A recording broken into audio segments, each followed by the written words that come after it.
शुरू करेंगे अध्याय 41 और इसमें क्या टॉपिक है, भारत में संवैधानिक विकास। ठीक है, चलेंगे। पहला क्वेश्चन, रेगुलेटिंग एक्ट कब पारित किया गया? रेगुलेटिंग एक्ट 1773 में पारित किया गया। रेगुलेटिंग एक्ट 1773 में पारित किया गया था। इस एक्ट के अनुसार कोर्ट ऑफ डायरेक्टर्स 4 वर्ष के लिए चुने जाएंगे, जिनकी संख्या कितनी होगी? 24 होगी। ठीक है, तो क्या बना? Court of director, board of directors नहीं, अभी क्या है, कोर्ट ऑफ डायरेक्टर्स है। ठीक है, बोर्ड ऑफ डायरेक्टर्स कब आएगा? कोई बताएगा बोर्ड ऑफ डायरेक्टर्स कब आएगा? 1784 में ईस्ट इंडिया एक्ट में। ठीक है, इसमें क्या आएगा? बोर्ड ऑफ डायरेक्टर्स और बोर्ड ऑफ कंट्रोलर। ठीक है, अभी क्या होगा? अभी कोर्ट ऑफ डायरेक्टर्स है। ठीक है, जो कि कितनी होगी? इसकी संख्या 24 होगी, जो कि 4 वर्षों के लिए चुने जाएंगे, जिनमें से 1/4 प्रतिवर्ष अवकाश प्राप्त करेंगे। इसके अतिरिक्त इस अधिनियम में सम्राट ने आज्ञा पत्र द्वारा एक सर्वोच्च न्यायालय के गठन का भी प्रावधान था। ठीक है, तो 1774 में बंगाल में प्रथम गवर्नर जनरल वारेन हेस्टिंग्स बना था 1774 के एक्ट में। और इसी वर्ष क्या हुआ था? बंगाल में ही कलकत्ता में एक सर्वोच्च न्यायालय की नींव रखी गई थी। तो कभी भी एग्जाम में सर्वोच्च न्यायालय पूछेगा तो 1773 के रेगुलेटिंग एक्ट में था। अगर पूछेगा संघीय न्यायालय, फेडरल कोर्ट की स्थापना, तो 1935 के एक्ट में था और 1937 में स्थापना हुआ, जो आपको दिल्ली में आपको दिखता है। ठीक है, संघीय न्यायालय, वो संघीय न्यायालय था, ये सर्वोच्च न्यायालय है। ठीक है, रेगुलेटिंग एक्ट की बात करेंगे। 1773 में पारित होने के बाद निम्नलिखित में से किस ब्रिटिश अधिकारी को गवर्नर जनरल का पद पे पदोन्नति दिया गया? तो क्या नाम? Warren Hastings. क्या नाम था उसका? Warren Hastings. ठीक है, ईस्ट इंडिया कंपनी पर संसदीय नियंत्रण कब स्थापित किया गया? ठीक है, तो 1773 में संसदीय नियंत्रण स्थापित किया गया। निम्नलिखित अधिनियमों में से प्रथम बार किसमें गवर्नर जनरल ऑफ बंगाल के पद का प्रावधान किया गया? तो क्या बताओगे? गवर्नर जनरल ऑफ बंगाल का पद का प्रावधान किसमें किया गया? तो क्या बताएंगे? रेगुलेटिंग एक्ट 1773 के अधिनियम में। ठीक है, अब आते हैं आगे के प्रश्नों को भी जरा हम लोग देखते हैं। ठीक है, भारत के प्रथम गवर्नर जनरल की नियुक्ति हुई थी, कब हुई थी? तो 1773 के रेगुलेटिंग एक्ट में हुई थी, जो कि इसमें भारत के प्रथम पूछ रहा है ना, सॉरी, भारत के प्रथम पूछ रहा था 1833 के अधिनियम में था। और इस तरह भारत के प्रथम गवर्नर जनरल जो बने थे, उसका नाम क्या था? विलियम बेंटिक महोदय थे। कौन थे? तो लॉर्ड विलियम बेंटिक की बात करेंगे, पहले गवर्नर बने थे भारत के। ठीक है, क्योंकि उस समय बंगाल का जो गवर्नर जनरल था, उसको भारत का गवर्नर जनरल कहे जाने लगा। ठीक है, लेकिन अगर पूछेगा प्रथम गवर्नर जनरल की नियुक्ति कब हुई सीधे बंगाल का, तो 1773 के रेगुलेटिंग एक्ट के अनुसार 1774 में किया गया था। लेकिन यहाँ पे भारत का पूछ रहा है, इसलिए इसका आंसर क्या होगा? 1833 होगा। ठीक है, ध्यान में रखना है आपको। सर्वोच्च न्यायालय की स्थापना के संबंध में निम्नलिखित कथनों पर आपको कौन सा कथन सही है? न्यायालय की स्थापना 1773 के रेगुलेटिंग एक्ट के द्वारा की गई। लेमेस्टर इस न्यायालय का मुख्य न्यायाधीश था। लेमेस्टर नहीं था, कौन था? इम्पे था। क्या नाम था? Elijah Impey. क्या नाम था उसका? एलिजा इम्पे था। ठीक है, और इसमें 3 अन्य न्यायाधीश भी थे, जिसका नाम क्या था? Hide chamber. ठीक है, और क्या नाम था? लेमेस्टर। याद कराने के शॉर्ट ट्रिक बता दे, क्या बताए थे? SCL, H for hide, C for chamber और L फॉर लेमेस्टर। ठीक है, ध्यान में रखेंगे। तो 4 न्यायाधीश थे, जो कि एक मुख्य न्यायाधीश है, जिसका नाम था एलिजा इम्पे। ठीक है, 3 की बात करेंगे, क्या थे? ठीक है, ध्यान में रखेंगे, अन्य थे। ठीक है, ध्यान में रखेंगे। लेमेस्टर कहाँ छिप गया? चैम्बर में छिप गया। लेमेस्टर चैम्बर में छिप गया। हाइड मतलब छिपना, चैम्बर में छिप गया। कौन? लेमेस्टर। ऐसे भी याद कर सकते हो। ठीक है, आसान है, कोई टफ नहीं है। पहला कथन सही है, बाकी दूसरा की बात करेंगे गलत है, क्योंकि एलिजा एम्पे की बात करें, क्या थे? मुख्य न्यायाधीश थे। ठीक है, चैम्बर्स थे, लेमेस्टर थे, और हाइड की बात करेंगे तो अन्य न्यायाधीश थे। ठीक है, किस अधिनियम के द्वारा बंगाल में सर्वोच्च न्यायालय की स्थापना की गई? तो फिर से रेगुलेटिंग एक्ट हो जाएगा। ठीक है, 1773 का रेगुलेटिंग एक्ट। ठीक है, रेगुलेटिंग एक्ट 1773 के अंतर्गत कलकत्ता में स्थापित, ठीक है, संस्थापित सुप्रीम कोर्ट का मुख्य न्यायाधीश कौन था? ठीक है, तो ध्यान में कौन थे? तो एलिजा एम्पे की बात करेंगे, सुप्रीम कोर्ट के क्या थे? तो मुख्य न्यायाधीश थे। ठीक है, निम्नलिखित में से किस संसदीय अधिनियम ने बंगाल के गवर्नर जनरल को मद्रास और बंबई के ऊपर पर्यवेक्षी अधिकार दिया? ठीक है, तो ध्यान रखेंगे 1773 का रेगुलेटिंग एक्ट। ठीक है, ध्यान, इसमें बोला गया तो मद्रास और बंबई का जो गवर्नर था, उसको किसके अधीन कर दिया गया? तो कलकत्ता के गवर्नर के अधीन कर दिया गया। ठीक है, कुछ विशेष मामलों में। ठीक है, तो 1773 के रेगुलेटिंग एक्ट के द्वारा बंगाल के गवर्नर जनरल को कुछ विशेष मामलों में बंबई एवं मद्रास प्रेसिडेंसी के ऊपर पर्यवेक्षी का अधिकार दे दिया गया। ठीक है, रेगुलेटिंग एक्ट के प्रावधानों के अंतर्गत बिहार के लिए एक अलग प्रांतीय सभा की स्थापना कब हुई थी? 1774 में होती है। कब होती है? तो 1774 में इसकी स्थापना होती है। ठीक है, रेगुलेटिंग एक्ट के प्रावधानों के अधीन 1774 में बंगाल के गवर्नर जनरल तथा 4 सदस्यों वाली काउंसिल की एक व्यवस्था की गई, ठीक है। उन पर उक्त प्रेसिडेंसी की नागरिक तथा फौजी सरकार का संपूर्ण उत्तरदायित्व रखा गया था तथा साथ ही उन पर बिहार, बंगाल तथा उड़ीसा के राज्यों में आज्ञा देने तथा व्यवस्था करने का भी भार डाला गया, ठीक है। काउंसिल के सदस्यों का कार्यकाल 5 वर्षों का होता था। इस प्रकार बिहार के लिए प्रांतीय सभा की स्थापना कब होती है? तो 1774 में होती है। कब होती है? तो 1774 में होती है, ठीक है। निम्नलिखित में से कौन सा 1773 के रेगुलेटिंग एक्ट का उपबंध नहीं था? इसने ईस्ट इंडिया कंपनी के ऊपर संसदीय पर्यवेक्षण की शुरुआत की, तो ये तो ठीक है ना, 1773 में ही था। दूसरा ऑप्शन आप देखेंगे यहाँ पे क्या दिया हुआ है, ठीक है। बंगाल की सरकार गवर्नर जनरल एवं 4 सदस्यों की परिषद में निहित थी। उसके बाद इसने योग्यताओं के सभी प्रतिबंधों को हटाकर कोर्ट ऑफ प्रोप्राइटर्स को मत की शक्ति में बदल दिया। तो ध्यान रखेंगे ऐसा नहीं था, यही आपका गलत है। और बाकी चौथा ऑप्शन की बात करेंगे, गवर्नर जनरल में निर्णायक मत निहित किया गया, तो ये प्रश्न आपका चौथा सही है, ठीक है। तीसरा गलत। 1773 ईस्वी की बात करेंगे। 1773 ईस्वी का रेगुलेटिंग एक्ट के अंतर्गत कलकत्ता प्रेसिडेंसी में सरकार अलग गवर्नर जनरल के अधीन बनाई गई। इसमें 4 अन्य सदस्य थे। गवर्नर जनरल का मत निर्णायक था। इस एक्ट के मुख्य निम्नलिखित उपबंध थे। क्या क्या था इसमें? तो कंपनी पर संसदीय पर्यवेक्षण की शुरुआत की गई थी। बंगाल के गवर्नर को तीनों प्रेसिडेंसी का गवर्नर जनरल बना दिया गया था। एक्चुअली में सब क्या मतलब तीनों प्रेसिडेंसी जो था ना, बॉम्बे और मद्रास प्रेसिडेंसी, उसको अधीन कर दिया गया था। इस एक्ट के अंतर्गत कोर्ट ऑफ प्रोप्राइटर्स का चुनाव की तिथि से 12 महीने पूर्व वोट देने की पात्रता को, ठीक है, 500 से, ठीक है, 500, ये क्या बोलेंगे इसको यार, क्या था उस समय का मुद्दा, क्या था, पाउंड, ठीक है, 500 पाउंड से 1000 पाउंड बढ़ाकर शेयर धारकों को वोट देने का अधिकार भी प्रदान किया गया था। निम्नलिखित में से कौन सा रेगुलेटिंग अधिनियम में दिए गए गवर्नर जनरल के काउंसिल का सदस्य नहीं था? ठीक है, तो कौन नहीं था? तो सी नंबर ऑप्शन की बात करेंगे तो लेमास्ट्रे नहीं था, ठीक है। बाकी कौन था? तो जॉन क्लेवेरिंग था, कर्नल मानसन भी था, रिचर्ड बारवेल भी था, ठीक है। ये जो 5 सदस्यीय टीम हुआ करता था, कितने थे? 5 सदस्य थे। इसमें वारेन हेस्टिंग होता था, बारवेल, क्लेवेरिंग था, फ्रांसिस था और मानसन था। सदस्यों में फ्रांसिस सबसे महत्वाकांक्षी तथा योग्य था। प्रश्न में दिए गए विकल्पों में लेमास्ट्रे शामिल नहीं था, ठीक है। तो प्रश्न का निम्नलिखित में से रेगुलेटिंग एडिया में दिए गए गवर्नर जनरल के काउंसिल का सदस्य नहीं था। तो गवर्नर जनरल के काउंसिल में 5 सदस्य होते थे, लेमास्ट्रे नहीं था। कौन कौन शामिल थे? तो हेस्टिंग्स था, बॉरवेल था, ठीक है, क्लेवरिंग था, फ्रांसिस था और मानसून था। इसमें सबसे काबिल कौन था? तो लेमास्ट्रे, सॉरी क्या नाम था इसका यार, फ्रांसिस सबसे महत्वाकांक्षी तथा योग्य था, ठीक है। तो 1773 के बाद आपका कौन सा एक्ट आएगा? तो पिट्स इंडिया एक्ट आएगा, ठीक है। क्या आएंगे? पिट्स इंडिया एक्ट 1773 के बाद 1784 में आपको देखने को मिलता है पिट्स इंडिया एक्ट। तो पीट के भारत अधिनियम में निम्नलिखित में से कौन सा प्रावधान नहीं था? लंदन में एक नियंत्रण मंडल की स्थापना की गई जिनमें 6 सदस्य थे। गवर्नर जनरल की परिषद में सदस्यों की संख्या 4 से घटाकर 3 कर दी गई, ठीक है। गवर्नर जनरल को लेके ध्यान रखेंगे यहाँ पे, ठीक है, गवर्नर जनरल को लेके 5 था, ऐसे 4 ही था, ठीक है, 1 2 3 4। गवर्नर जनरल को लेके कितने हो जाते थे? 5 हो जाते थे। तो यहाँ पे बोला 4 से घटा के 3 कर दी गई।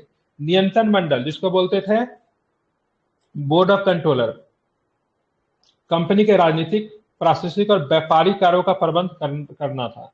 तो नियंत्रण मंडल का बोर्ड ऑफ कंट्रोलर को केवल राजनीतिक मामला संभालना था, व्यापारिक मामलों के लिए बोर्ड ऑफ डायरेक्टर्स इन लोगों ने बनाया था, ठीक है। बाकी की बात करेंगे तो यहाँ पे कंपनी ने केवल व्यापारिक कार्यों का प्रबंधन संचालन मंडल को करना था, ठीक है। तो बोल रहा है इसमें से कौन सा सही नहीं था कि क्या पूछा था यार? तो पीट के भारत अधिनियम के निम्नलिखित में से कौन सा प्रावधान नहीं था? ठीक है, ये वाला ऑप्शन नंबर डी जो है इसका सही लिया, ये नहीं था। देखिए इंग्लैंड के प्रधानमंत्री उस समय कौन थे? पीट्स थे, इसलिए अधिनियम जो आया था इसको पिट्स इंडिया एक्ट कहते हैं। 1784 का पिट्स इंडिया एक्ट पारित किया गया। इसकी प्रमुख विशेषता क्या थी उसके ऊपर हम लोग बात करेंगे। लंदन में एक नियंत्रण मंडल की स्थापना की गई जिनमें 6 सदस्य होते थे। अब गवर्नर जनरल के परिसर में सदस्यों की संख्या पहले 4 हुआ करती थी ना, ठीक है, उसको घटाकर मतलब क्या कर दिया? 3 कर दिया गया। नियंत्रण मंडल को कंपनी के राजनीतिक और प्रशासनिक और व्यापारिक कार्यों का भी प्रबंधन करना जिम्मेदारी सौंपा गया था, ठीक है, ध्यान में रखेंगे। तो बोर्ड ऑफ कंट्रोल की स्थापना किसके अंतर्गत की गई थी? तो पिट्स इंडिया एक्ट के अंतर्गत बोर्ड ऑफ कंट्रोल की स्थापना की गई, ठीक है, एक बोर्ड ऑफ डायरेक्टर्स भी था। अब आते हैं 1793, 1813, 1833, 1853। इसके बीच में एक और भी आता है, मैं बता देता हूं। Board of Pitt's India act जब आया था तो इसमें भी कुछ त्रुटियां थी। ठीक है। सॉरी, रेगुलेटिंग एक्ट में जो कुछ त्रुटियां थी उसको ठीक करने एक्ट ऑफ सेटलमेंट आता है। तो एक्ट ऑफ सेटलमेंट 1781 में आता है, इसको ध्यान में रखेंगे। अब पूछा जाएगा एक्ट ऑफ सेटलमेंट क्यों लाया गया, तो एक्ट ऑफ सेटलमेंट इसलिए लाया गया कि रेगुलेटिंग एक्ट की कमियों को दूर किया जाए। तो 1773 और 1784 में, मतलब रेगुलेटिंग एक्ट और क्विट इंडिया एक्ट के बीच में, ठीक है, आपको क्या आएगा, तो एक्ट ऑफ सेटलमेंट आएगा। एक्ट ऑफ सेटलमेंट की बात करेंगे तो 1781 की एक्ट ऑफ सेटलमेंट है, इसको आपको ध्यान में रखना चाहिए। अब आते हैं प्रमुख चार्टर एक्ट की बात है। 3 गो चार्टर एक्ट है, ये 20-20 साल पे आती थी। 4 गो है। 1793 में आएगा, 13 में आएगा, 33 में आएगा, 53 में आएगा। ठीक है, ये कितने कितने वर्षों पे आ रही है, तो 20 वर्षों पे आ रही है। ठीक है, ये 4 गो आपका चार्टर एक्ट है। 93 से शुरुआत होता है, 1813, 33 और 53 में। ठीक है, इसको फिर 20 वर्षों के लिए आगे करना था, लेकिन बीच में क्या होता है, तो 1857 की क्रांति हो जाती है, और इसी वजह से कंपनी को ही, मतलब क्या किया जाता है, कंपनी के प्रशासन को समाप्त कर दिया जाता है। नहीं तो फिर आगे 20 वर्षों के बाद कुछ ना कुछ इसमें होता है। ठीक है, तो 93, 13, 33 और 53 आपको ध्यान रखना। मुख्यतः शुरुआत 1813 में की जाती है। ठीक है, लेकिन 1793 से आप इसको लेके चलिए। अब 1793 पे बंगाल के रेगुलेशन का एक विशिष्ट लक्षण क्या था, तो इसमें हिंदू और मुसलमानों को स्वीकृत विधियों को भी स्थान दिया गया। हिंदू और मुसलमानों का जो मतलब विधि जो था, नियम जो था, जो कि पहले से उनका चला रहा था, उनको भी क्या किया गया, इसमें स्थान दिया गया। ठीक है, अब देखोगे यहाँ पे सन 1793 के चार्टर एक्ट के द्वारा कंपनी के व्यापारिक अधिकारों को 20 वर्ष के लिए, मतलब क्या किया गया, बढ़ा दिया गया, तथा गवर्नर जनरल के अधिकार तथा विस्तार बंबई तथा मद्रास प्रेसिडेंसियों में भी कर दिया गया। किसके गवर्नर जनरल, बंगाल के। ठीक है, इस एक्ट के द्वारा गवर्नर जनरल की परिषद के सभी सदस्यों को वेतन भारतीय कोष से दिए जाने का प्रावधान किया गया। इंपॉर्टेंट है, 1793 के एक्ट के माध्यम से गवर्नर जनरल के परिषद के सभी सदस्यों का वेतन भारतीय कोष से दिया जाएगा।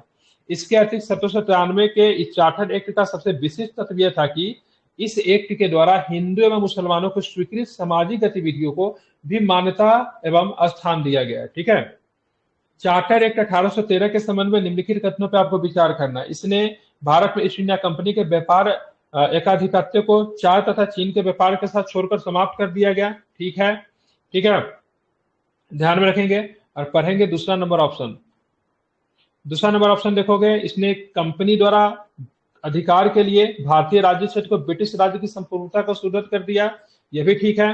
तीसरा की बात करेंगे, भारत का राजस्व ब्रिटिश संसद के नियंत्रण में आ गया। ठीक है, तो तीसरा सही है कि नहीं, तो तीसरा गलत है, केवल 1-2 है। ठीक है, मतलब 1813 के एक्ट के द्वारा, ठीक है, भारतीय भूमि को पहली बार, ठीक है, इसको ब्रिटिश भूमि के रूप में भी नामित किया गया था। ठीक है, मतलब भारतीय संप्रभुता पे औपनिवेशिक सरकार का एक तरह से हक जमा दिया था 1813 के एक्ट में।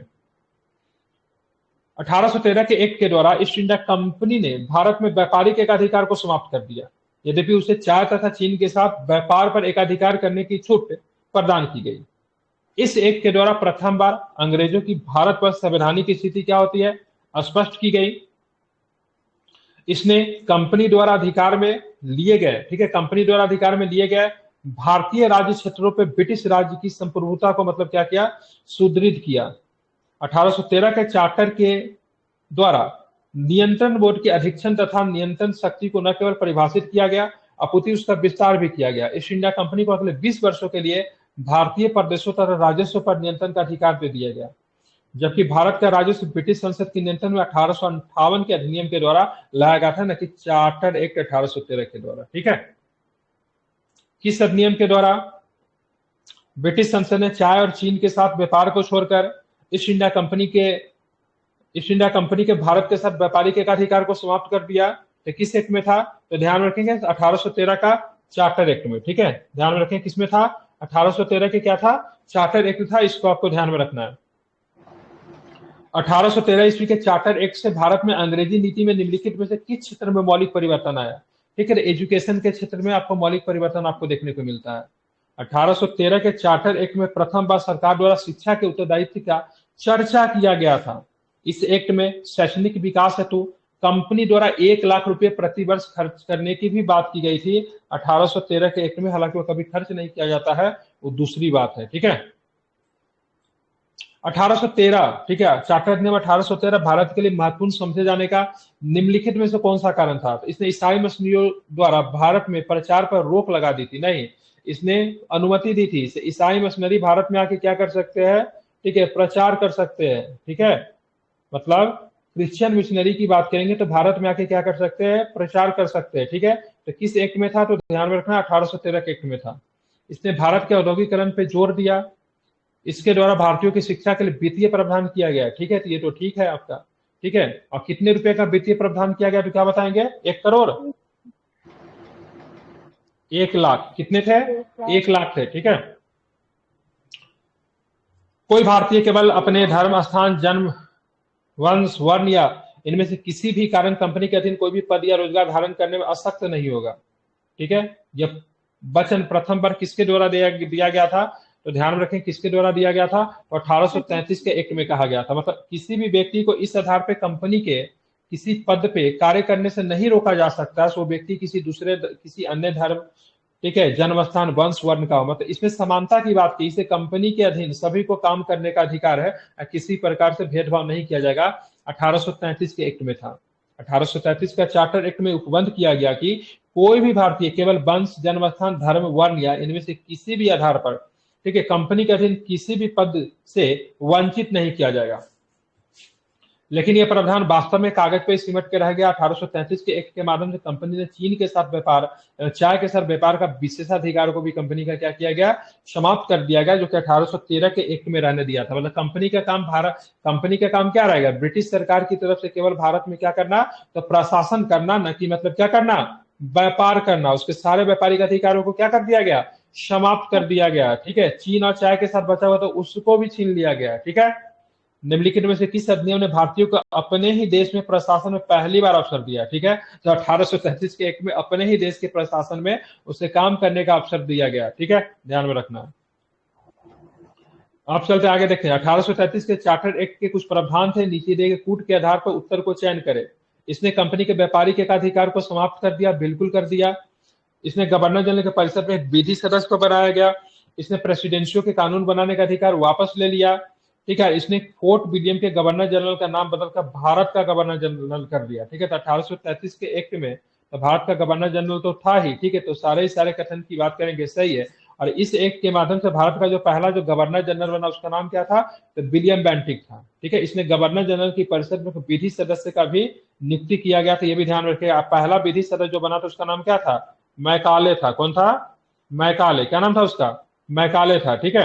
1834 में मैकाले आई थिंक बना था, विधि सदस्य बना था, ठीक है। अगर आपसे पूछा इसने प्रेसिडेंसी के कानून बनाने का अधिकार को वापस ले लिया, दैट मीन्स क्या होता था, यहाँ पे केंद्रीयकरण का शुरुआत किया गया, ठीक है। प्रेसिडेंसी के पास जो कानून बनाने का पावर जो था, जैसे मद्रास के प्रेसिडेंसी, बंगाल के प्रेसिडेंसी, कल या फिर मतलब बंबई के प्रेसिडेंसी, तो अपना लोकल क्षेत्र के लिए जो कानून बनाते तो उसको भी वापस ले लिया गया। तो मतलब एक तरह से विकेंद्रीकरण के उल्टा केंद्रीयकरण की शुरुआत की गई, या फिर निरंकुशता की शुरुआत होती है 1833 के एक्ट में। 1833 के चार्टर एक्ट के द्वारा कंपनी ने व्यापारिक अधिकार पूर्णतः समाप्त कर दिए गए, उसे भविष्य में केवल राजनीतिक कार्य ही करने थे, ठीक है। बंगाल का गवर्नर जनरल भारत का गवर्नर जनरल बना दिया गया तथा सब परिषद गवर्नर जनरल को कंपनी के सैनिक तथा असैनिक कार्य का निरंतर निरीक्षण तथा निर्देशन सौंप दिया। इस एक्ट के द्वारा विधान बनाने के लिए गवर्नर जनरल की परिषद में कानूनी सदस्य के चौथे रूप में, ठीक है, एक सदस्य को शामिल किया जिसका नाम क्या था, मैकाले।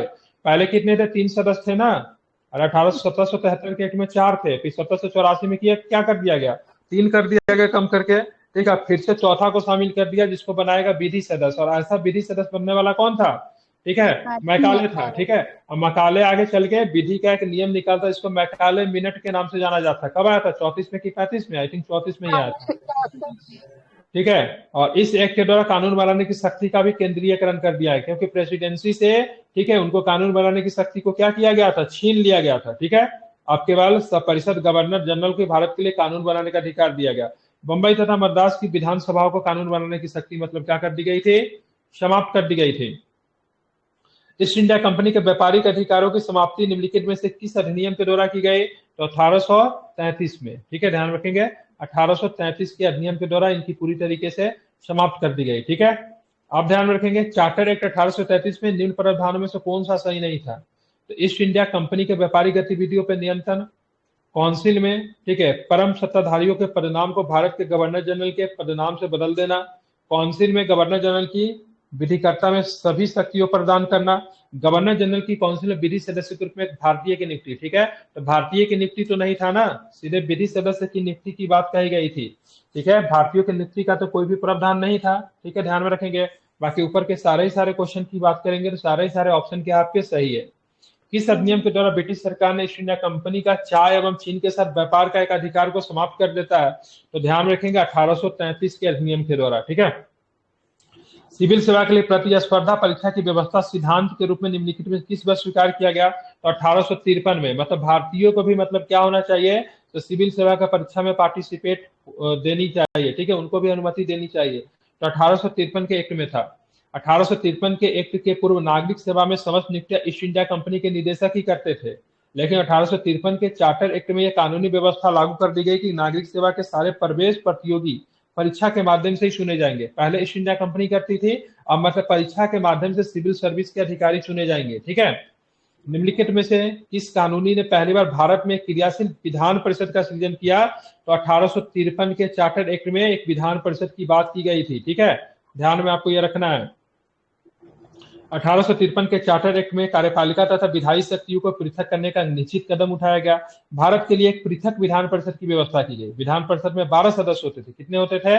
12 सदस्य होते थे। Commander in chief, governor general, governor general की परिषद के 4 सदस्य भी थे, 6 सभासद होते थे, विधान परिषद के सदस्य होते थे। इस एक्ट के द्वारा पहली बार क्रियाशील विधान परिषद का गठन किया है। कौन सा एक्ट था? तो 1853 का एक्ट था, ठीक है। 1853 के बाद बीच में क्या हो जाता है? तो क्या हो जाता है? बिल्कुल 1857 का ध्यान में रखेंगे। तो 1857 का मतलब क्या हो जाता है? विद्रोह हो जाता है, ठीक है, ध्यान में रखेंगे, ठीक है। तो इसी वजह से 1857 का विद्रोह जब हो जाता है तो फिर महारानी का घोषणा पत्र आता है, देवी और सजनों, ठीक है। 1858 में ये घोषणा पत्र, महारानी का घोषणा पत्र कहाँ पढ़ा जाता है? तो क्या बताएंगे? ठीक है, तो कहाँ पे? इलाहाबाद में पढ़ा जाता है, ठीक है, ध्यान में रखेंगे। ब्रिटिश राज ने ईस्ट इंडिया कंपनी के भारत पर संप्रभुता ग्रहण की, ठीक है, बिल्कुल। अब देखेंगे ब्रिटिश संसद ने भारत के शासन के लिए पहला कानून ब्रिटिश राज के प्रत्यक्ष शासन के अधीन की अधिनियम किया था। तो फर्स्ट कानून था ब्रिटिश संसद के द्वारा प्रस्तुत किया गया था प्रत्यक्ष रूप से। यह अधिनियम देश के प्रशासन के बिना किसी लोकप्रिय सहभागिता वाले निरंकुश सामाजिक नियंत्रण के सिद्धांत को भी अधिशासित किया था, ठीक है। तो सारे ही सारे की बात करेंगे, सही है, क्योंकि फर्स्ट ऐसा कानून था जो कि ब्रिटिश संसद के द्वारा डायरेक्ट पारित हुआ था भारत के प्रशासन के संदर्भ में, ठीक है। ब्रिटिश संसद ने भारत के शासन के लिए पहला कानूनी ब्रिटिश राज्य के प्रत्यक्ष शासन के अधीन अधिनियमित किया था। इससे पहले भी ब्रिटिश संसद के द्वारा ही बनती थी, लेकिन क्या थी, बीच में तो कंपनी भी थी ना। लेकिन 1858 के एक्ट में क्या था? यह अधिनियम जो आया था जिसमें कंपनी को क्या किया गया था? समाप्त कर दिया गया था, ध्यान में रखेंगे, ठीक है। इस अधिनियम ने बोर्ड ऑफ डायरेक्टर्स तथा बोर्ड ऑफ कंट्रोलर को समाप्त कर दिया तथा भारत का राज्य सचिव का पद सृजित किया, ठीक है। भारत के लिए क्या बनाया गया?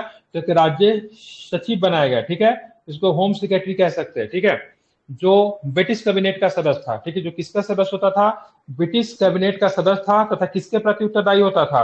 तो ब्रिटिश संसद के प्रति उत्तरदायी होता था, ठीक है। साथ में भारत में रहता भी नहीं था। कहाँ रहता था? तो लंदन में रहता था, ठीक है। ध्यान में, भारत सचिव की सहायता के लिए कितने सदस्यीय परिषद का गठन किया गया था?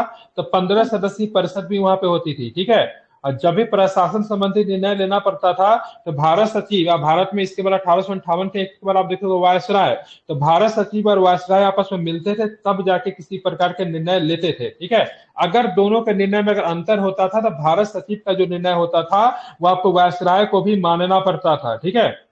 यह अधिनियम देश के प्रशासन बिना किसी लोकप्रिय सहभागिता वाले निरंकुश साम्राज्यिक नियंत्रण को सिद्धांत से अधिशासित था। 1 नवंबर 1858 को लॉर्ड कैनिंग ने इलाहाबाद में मिंटो पार्क में, ठीक है, इलाहाबाद का कौन सा पार्क है? ध्यान रखें, पार्क का नाम ध्यान रखें, कौन सा पार्क? मिंटो पार्क में, ठीक है, विक्टोरिया का घोषणा पत्र पढ़ा। यह घोषणा पत्र 1857 ईस्वी के विद्रोह का प्रतिफल था। उसके द्वारा यह घोषणा दिया गया कि भारतीय के साथ जाति, धर्म, रंग, प्रजाति के आधार पर कोई भेदभाव नहीं किया जाएगा। ये बस कहने की बातें थी। इससे भारतीय राजाओं को भी यह विश्वास दिलाया कि उनकी प्रतिष्ठा, अधिकार और गरिमा का सम्मान किया जाएगा। उनके अधीनस्थ क्षेत्रों पर किसी तरह का अतिक्रमण नहीं जाएगा, ताकि गोद लेने जैसी प्रथा वगैरह को जो समाप्त कर दिया गया था ना, वो फिर से मतलब क्या होता है, उनको अधिकार वापस दे दिया जाता है, ठीक है, ध्यान में इसको रखेंगे। निम्नलिखित कथनों पर फिर से आपको विचार करना है। 1853 के द्वारा ईस्ट इंडिया कंपनी के भारतीय व्यापार के एकाधिकार को उत्साहित कर दिया गया, ठीक है। तो ध्यान में रखेंगे, तो पहला तो आप सीधे सीधे गलत है, क्योंकि 1853 नहीं होगा, क्या हो जाएगा यहाँ पे? 1833 होगा, ठीक है, तो गलत हो गया। ठीक है। गवर्नमेंट ऑफ इंडिया एक्ट 1858 के अंतर्गत ब्रिटिश संसद ने ईस्ट इंडिया कंपनी को पूर्णतः समाप्त करके भारत में सीधा शासन करने का उत्तरदायित्व संभाल लिया। तो बिल्कुल दूसरा नंबर ऑप्शन की बात करेंगे, सही है। लॉर्ड कैनिंग द्वारा महारानी की 1858 की उद्घोषणा को एक विशेष दरबार में पढ़ा गया था। यह दरबार कहाँ पे थी? इलाहाबाद। अगर इलाहाबाद में स्थान का नाम पूछेगा तो कौन सा? ठीक है, बताइए कौन सा पार्क? Minto park. ठीक है, अभी तक आपने पढ़ा था। ठीक है, कहाँ पे? तो मिंटो पार्क, इसको ध्यान में रखेंगे। ठीक है, इंपॉर्टेंट है। निम्नलिखित में से किसके द्वारा भारत के लिए सेक्रेटरी ऑफ स्टेट का पद का सृजन किया गया? तो 1858 के एक्ट में ही ये क्या था? सेक्रेटरी ऑफ स्टेट बनाना था, जिसको बोलते थे भारत सचिव। और ये लंदन में रहता था, ब्रिटिश कैबिनेट का सदस्य होता था, ब्रिटिश संसद के प्रति उत्तरदायी होता था। इसकी सहायता के लिए कितनी सदस्यीय परिषद भी कार्यरत थी वहां पे? कितनी सदस्य होती थी? और अभी बताया ना थोड़ा पहले, कितनी सदस्यीय टीम थी भारत सचिव के हेल्प के लिए? हाँ 15 सदस्य थे। हाँ 15 सदस्य। ठीक है, ध्यान रखेंगे 15 सदस्य। ठीक है। महारानी विक्टोरिया की उद्घोषणा 1858 का उद्देश्य क्या था? भारतीय राज्यों को ब्रिटिश साम्राज्य में मिलाने के लिए किसी भी विचार का परित्याग करना, भारतीय प्रशासन को ब्रिटिश क्राउन के अंतर्गत रखना। ठीक है, और बात करेंगे तो भारत के साथ, ठीक है ध्यान रखेंगे, ईस्ट इंडिया कंपनी के व्यापार को नियमन करना। नहीं, शुरू का 2 ऑप्शन सही है, लास्ट वाला क्या आपका गलत है। महारानी विक्टोरिया ने भारतीय प्रशासन को ब्रिटिश राज के नियंत्रण में लेने की घोषणा का दिन 1 नवंबर 1858 को इलाहाबाद के कौन से पार्क में? तो मिंटो पार्क में। ठीक है। सरकार को, ठीक है, निम्नलिखित में किस कानून के द्वारा सरकार को ईस्ट इंडिया कंपनी के ब्रिटिश सरकार के प्रति हस्तांतरित कर दिया गया? तो क्या बताओगे इसका आंसर क्या होगा? 1858 का एक्ट होगा। ठीक है, 1 मिनट रुक जाएगा, मैं एक फोन ले रहा हूँ। ठीक है।